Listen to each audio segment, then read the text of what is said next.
What's up YouTube, Capital G here, got my bays in action, Lunalights 2017, going up against some pretty decent decks, and this is why I never gave up on the Lunalight archetype, why it is my favorite, and it should be you guys' favorite too. I'm going to convert everybody into Lunalight fans.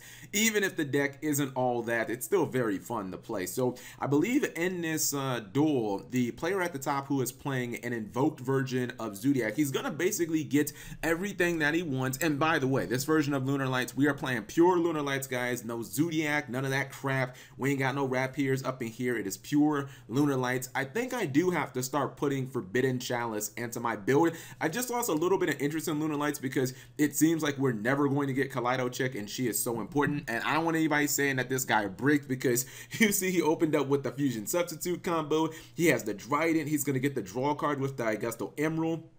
I believe he's even going to, well, he drew another card with Fusion Substitute, and then he makes a Raijin on top of that. So I'm going to say that this is a very strong field, especially considering he has a Barrage in his hand, which I don't know, maybe if he used Barrage, he could have went a little further with his combo. I'm not really sure if it would have amounted to all that much more. He does have another Invocation in his hand, as well as another Alistar. I think that is probably a little redundant, but you can't say that this guy didn't get everything that he kind of wanted out of his first turn, because he has the Trident, he has a Augusto Emerald, which isn't that important defensively, but it can just stop an attack. And then on top of that, he obviously has the built-in Book of Moon and the Raijin. So I think it's a very strong play, but it doesn't even matter because strong plays are relevant. Before Lunalights, we are stronger than that. I believe he's going to start off with the summon of, let me go ahead and roll this first.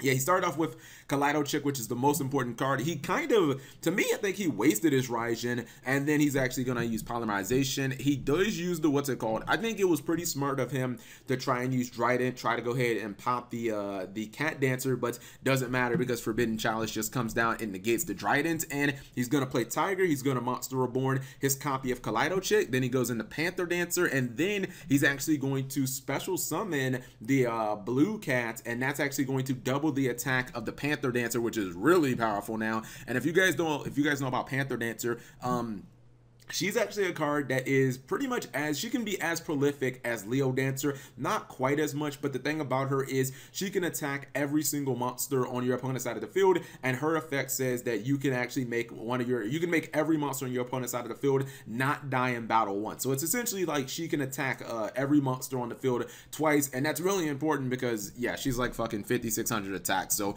even with his opponent using the Alistar and the damage set, like it doesn't even matter. Like you're still getting OTK'd, son. There's no surviving that. I believe that even if he would have had like another 3,000 life points, he still would have gotten OTK'd because he would have been able to attack that Augusto Emerald twice. So definitely showing off some power plays from Lunalights. Don't even need Leo Dancer in this situation. Let me show you guys one more very improbable Lunalight win. Oops, I didn't mean to do that. Okay, Cap G's fingers are slipping. I don't know what's going on.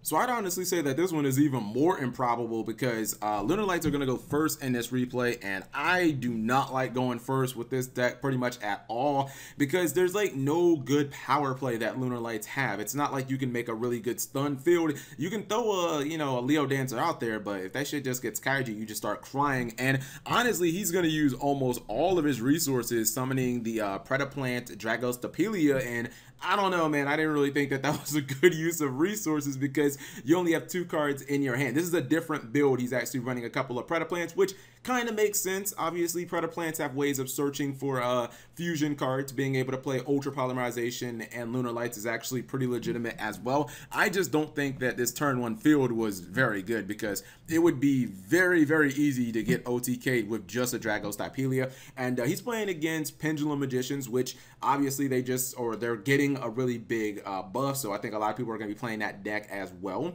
And you see he pitches, he blows up the Dragos Dp-Ygo very easily. He's going to Pendulum Summon 4, and he almost gets game here. The only reason that I don't think he actually killed him is because his monsters are different levels. Now he goes into Abyss Dweller, which I don't really get, like Abyss Dweller versus Lunalights. I mean, what are you even doing?